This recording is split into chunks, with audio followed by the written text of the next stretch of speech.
People have asked me why I take off my tallis when I'm giving my sermon. So I used to have one correct answer, now I have two.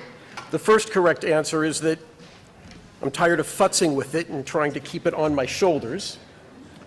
The second answer is that it's hot right there in the sun. It's like all the spotlights and the stage are on you. All right.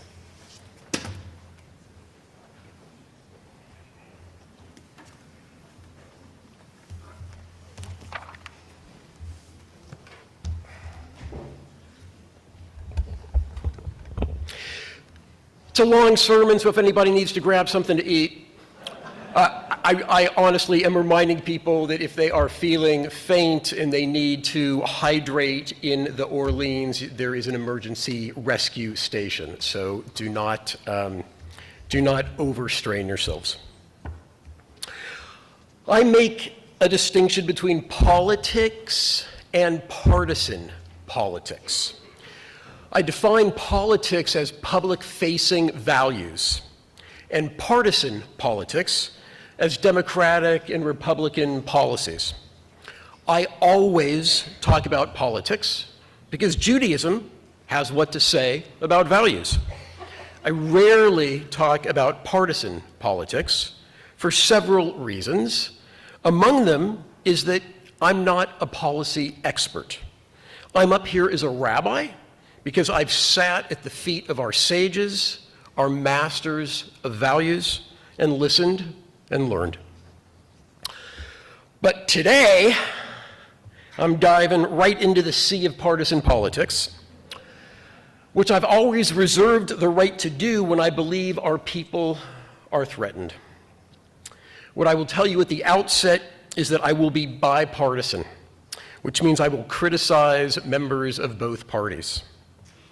It's very likely that something that I will say will make you uncomfortable. My request is that you remain seated and quiet. As I mentioned last night, one of the hallmarks of Jewish culture is taking a funnel to your ear and making chambers in your heart to allow contradictory ideas to dwell together. By the way, the rabbi who taught me that was David Hartman, the lesser-known family member of our own Merv Hartman. Since last October 7th, anti-Semitism is way up in America. The ADL came out with a report just in time for the high holidays, claiming that the number of anti-Semitic incidents was 200% higher compared to the same period last year, the largest number of incidents the ADL has ever recorded in a single year period. The good news, if you can call it that, is that the ADL's numbers are misleading. The bad news is that the anti-Semitism is real and worsening. The CEO of the ADL, Jonathan Greenblatt, skewed the metrics by including all anti-Zionist statements as anti-Semitic. The way I define Zionism is support for the existence of a sovereign Jewish state. President Biden defines Zionism the same way, and that's why he identifies as a Zionist. Anti-Zionism, then, is opposition to the existence of a Jewish state. To deny Jews, among all peoples of the world, the right of national self-determination falls under most definitions of anti-Semitism. But there's no universally agreed upon definition of anti-Semitism, and anti-Zionism is an even fuzzier term. What if you're okay with a Jewish state, but in Madagascar? Are you an anti-Zionist? Are you anti-Semitic? Anti-Zionist statements might be anti-Semitic, but they might not be. Common definitions that are agreed upon are a prerequisite for a sound methodology in social science research. The ADL is undermining their own credibility with such sloppy methods. Here are a few more issues to think about. The ADL considers from the river to the sea anti-Zionist, and therefore anti-Semitic. But there's no reason to think that everyone at such protests, where that slogan is bandied about, is opposed to the existence of a Jewish state. I'm sure some from the river to the sea protesters are anti-Zionists, and they might be leading the chants. But we've all seen the videos where students have no clue about which sea or which river they're talking about. They're ignorant, they're gullible, but they're not necessarily anti-Zionist, and many would really resent being labeled anti-Semitic, especially the Jewish ones. They could be there in all sincerity, protesting that Palestinians should enjoy human rights from the river to the sea. So in such cases, is the protest anti-Semitic, or are there anti-Semites leading the protest? Number two, if what people are protesting is the Israeli occupation of the West Bank, then half of Israelis are anti-Semitic, since half of Israelis are anti-occupation. Researchers need to define terms, and that definition needs to be shared and agreed upon by all participants in order to draw valid conclusions. Number three, Shaul Magid last year wrote The Necessity of Exile, in which he asks some great questions and makes some excellent points. Here's one of those great questions. Can the victims of Zionism be called anti-Semitic by opposing Zionism? Let's sit with that for a moment. Can Palestinians, the victims of Zionism, be called anti-Semitic for opposing the ideology of those they believe are responsible for oppressing them? No. We spent last year learning about the history of anti-Semitism. In the heated polemics between kissing cousins, Christian Judaism and Rabbinic Judaism, there developed the charge that the Jews were responsible for Jesus' death.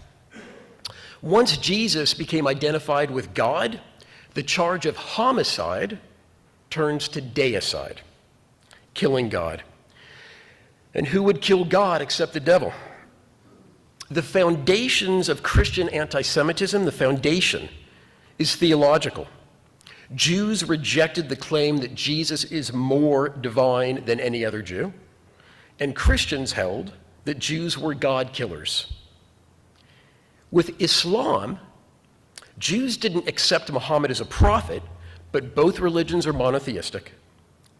Yes, we were treated as second-class citizens in the Islamic world, but no worse than other non-Muslims. Deborah Lipstadt, a Holocaust scholar at Emory and our ambassador for anti-Semitism, wrote a book called Anti-Semitism Here and Now. She offers a helpful description of anti-Semitism.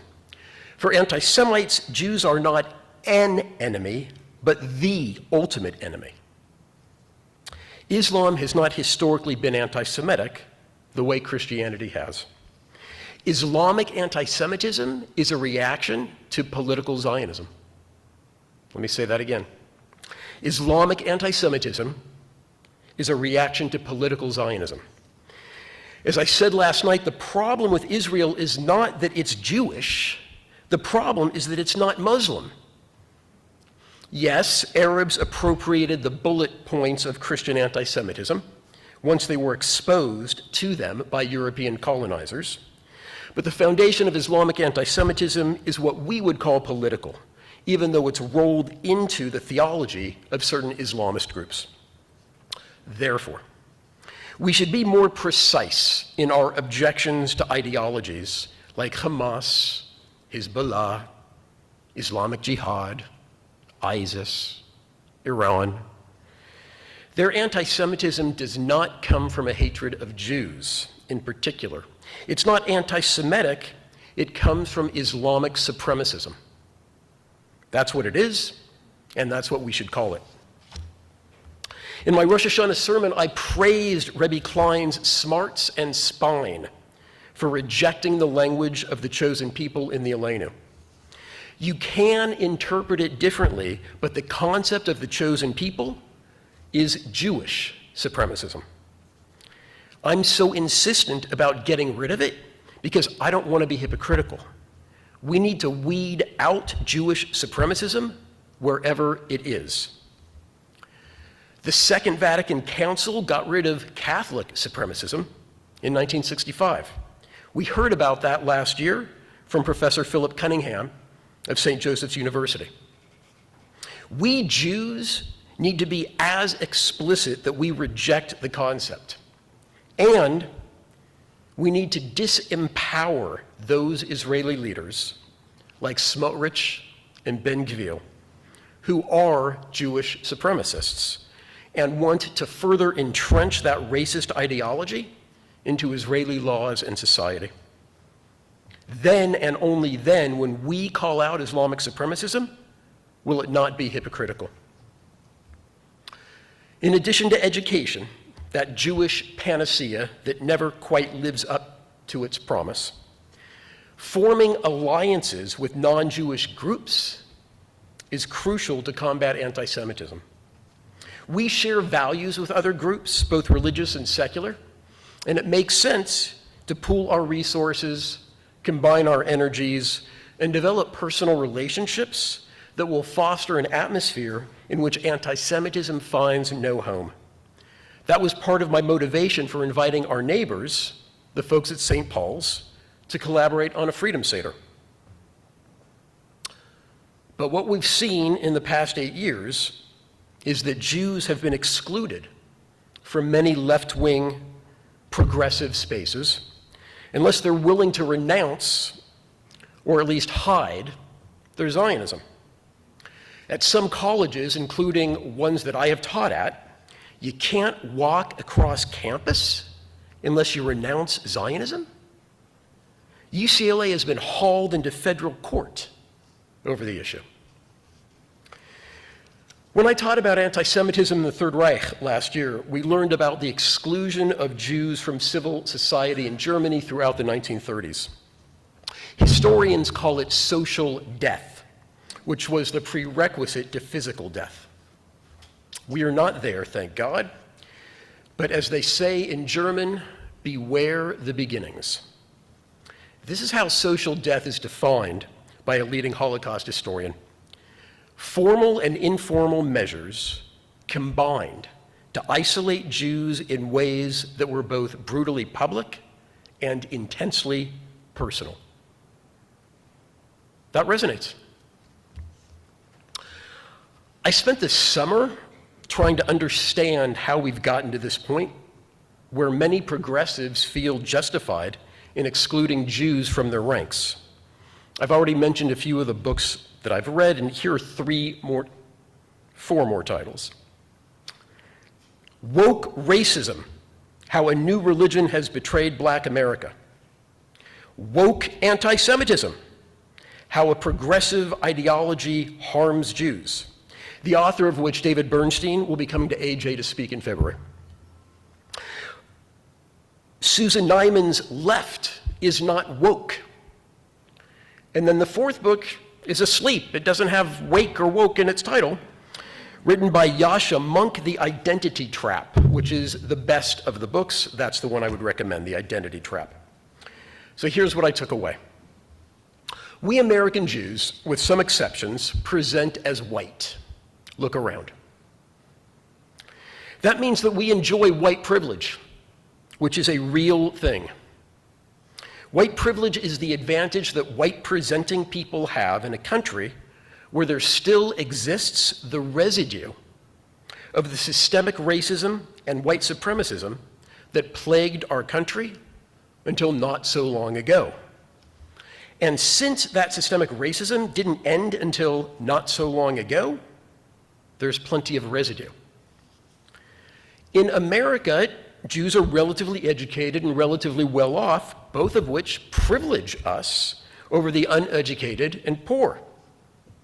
7 years ago, one of my rabbinical school classmates used the term Jewish privilege in a Washington Post op-ed, and it caught on. It is a privilege to be a Jew. But Jewish privilege, as an offshoot of white privilege, means that Jews have certain benefits beyond presenting as white because of the vestiges of white supremacism that was once systemic in our country. To cite David Bernstein, that is both absurd and outrageous, not to mention dangerous to Jews. It was white supremacists in Charlottesville who held signs that Jews will not replace us. There was no Jewish privilege in davening at the Tree of Life synagogue in Pittsburgh when it was violently desecrated by a white supremacist. White privilege is a function of white supremacism, and white supremacism is an enemy of Judaism. But it's this absurd and outrageous notion of Jewish privilege that feeds into the progressives' categorization of Jews as, by definition, incapable of being victimized. If Jews have power and privilege, as in the US and in Israel, we must be part of the oppressor class. Last December, we saw this absurdity play out. An international Red Cross representative reprimanded the mother of an Israeli soldier. You remember this. Reprimanded the mother of an Israeli hostage, Doron Steinbrecher, and told her, think about the Palestinian side. It's hard for the Palestinians. They're being bombed. The victimization of the Palestinians doesn't diminish the victimization of the Jews, and vice versa. But according to this ideology, there's no place for it to fit. This progressive ideology has its roots in 3 different academic theories, all of which have merit, but they've been popularized and corrupted in ways that have undermined their usefulness and divided the world into victims and oppressors. Palestinians are clearly victims, and rather than complicate things by acknowledging how Arab leadership might be contributing to their oppression, it's the Zionists who must be the oppressors. And in our country, the development of intersectionality came to mean that those fighting a particular injustice also need to fight against all forms of identity-based oppression. And that's how we get Black Lives Matter supporting Palestinian rights and conflating white supremacism here against white supremacism here against people of color with Jewish supremacism against Palestinians. If alliances with left-wing groups with whom our values overlap significantly are unwelcoming, are things any better on the right? When former President Trump says repeatedly that Israel will cease to exist in 2 years if he's not elected, how does Iran hear that? If he does lose, won't that embolden Iran to act against Israel, as they've done recently, suspecting that the Harris administration doesn't have Israel's back, as Trump insinuated? And telling people that if he loses, the Jewish people will have a lot to do with the loss is extortion adjacent. Trump is drawing a bullseye on every American Jew with such reckless rhetoric precisely at the moment when anti-Semitism is spiking. Jewish officials like the mayor of Asheville, a lead FEMA spokesperson, and the head of the Department of Homeland Security are being assaulted online about Hurricane Helene because they're Jewish.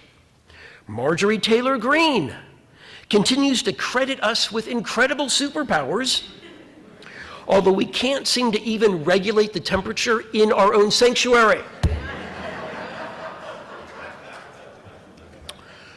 3 politicians from Pittsburgh, home to 2 violent anti-Semitic attacks in the past few weeks, marked October 7th without mentioning Hamas. One can only hope that AIPAC will be as successful in supporting challengers to Summer Lee as they were in their campaigns involving Cori Bush and Jamal Bowman.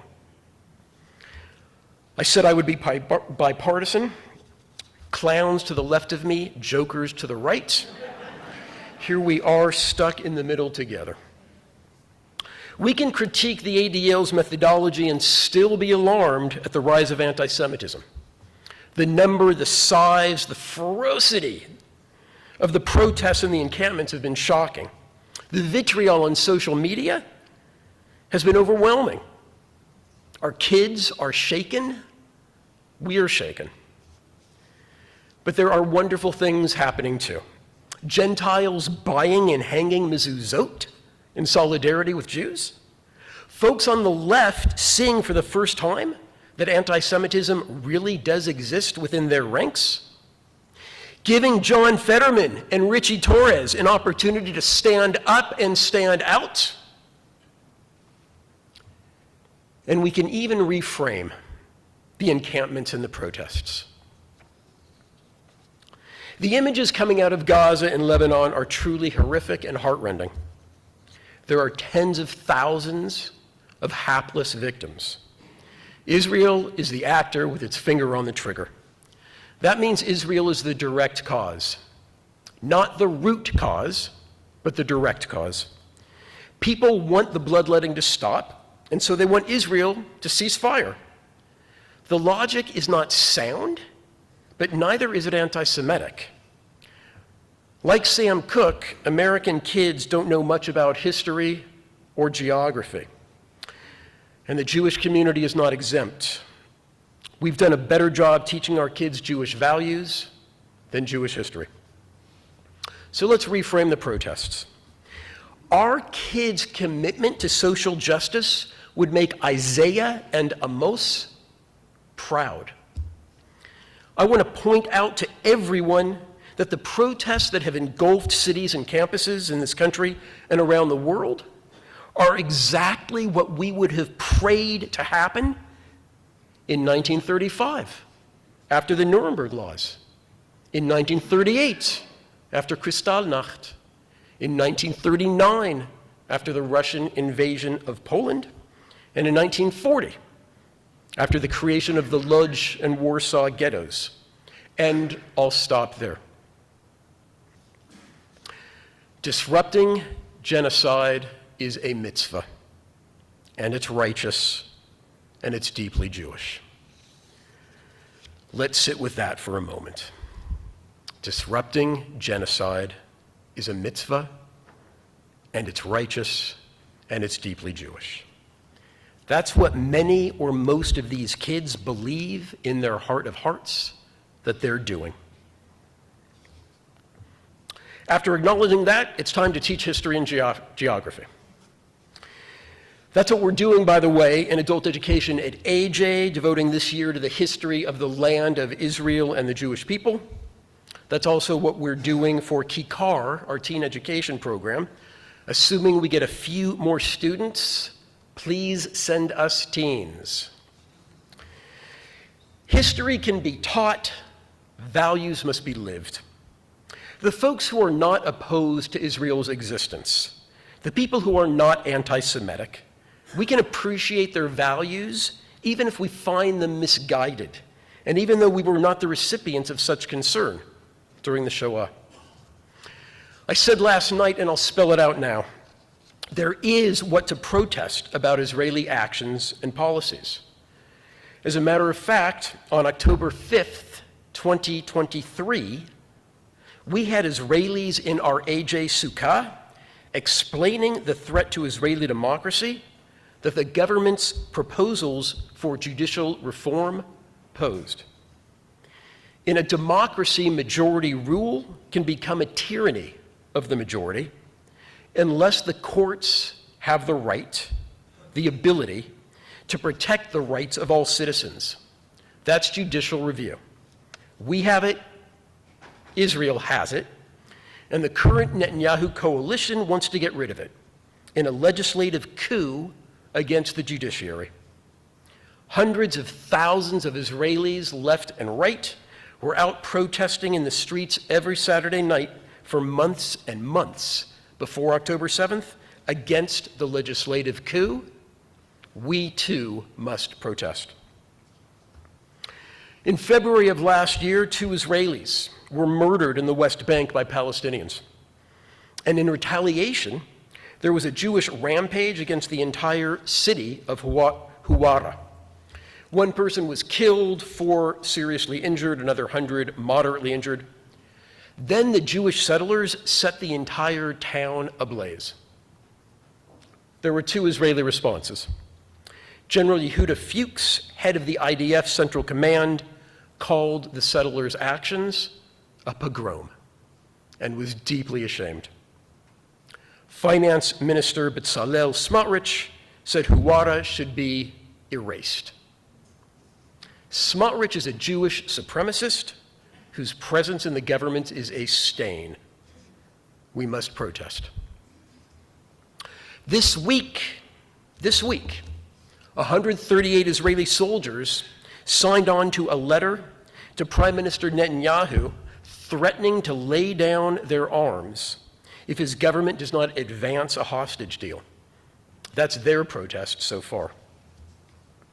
On our campuses and on our streets, when students want to protest Israeli actions that are enabled by American funds and weaponry, they're going to join whatever protest is marching down their street, even if they don't agree or even understand everything that the leaders are chanting. That's what's happening. And that's not necessarily anti-Semitic. So let's lay off the labels and stick to the issues.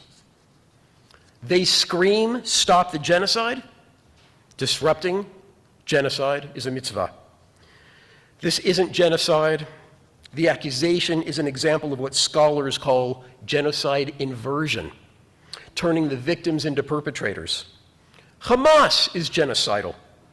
On October 7th, Israelis were victims of their genocidal frenzy. Of course, there could theoretically be more than one party guilty of genocide, so I sprung for a dictionary. Here's the definition. Genocide is a crime committed with the intent to destroy a national, ethnic, racial, or religious group in whole or in part. The intention of the IDF is to get the hostages back, neutralize Hamas, and return those Israelis who have been internally displaced back to their homes with security. It's true that there are Israeli ministers who talk about starving the entire population of Gaza until Israeli hostages are returned. But 1, they're not in the war cabinet influencing decisions, and 2, it didn't happen. We have real, honest-to-God enemies who would like nothing better than to see our extinction. In the fight against those enemies, Israel will make mistakes. It's predictable, it's inevitable, it's human. Israel should not compound those mistakes by denying them. We need the Israeli government to be as transparent as she can be. Israel also needs to do everything she can to avoid unforced errors. Israel needs to be hyper-vigilant about harming civilians, both because it's the right thing to do and because it keeps us, Israel's ambassadors in this country, on the high moral ground, which is where we want to be when we're explaining Israel's actions to those who challenge her. Finally, we have more than enough external enemies. We can't afford internal enemies. But don't conflate internal critics with internal enemies. In Shai Held's recent book, Judaism is About Love, he brings an interpretation by Rabbi Natan Gestetner on the passage in Pirkei Avot that says to judge every person favorably. Dan et kol hadam b'chaf zchut. Today, Yom Kippur, that's what we're praying God will do to us, which makes it incumbent upon us to do to others. We cannot request from God anything that we have the power to do, but refrain from doing.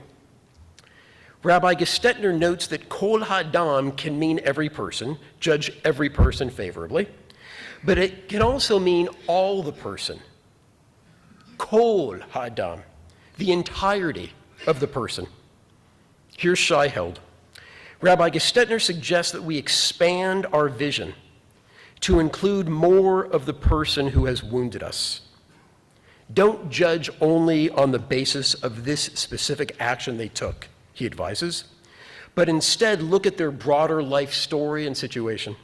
Understand what drove them to act as they did, and the way you see them may well change. Expanding our vision.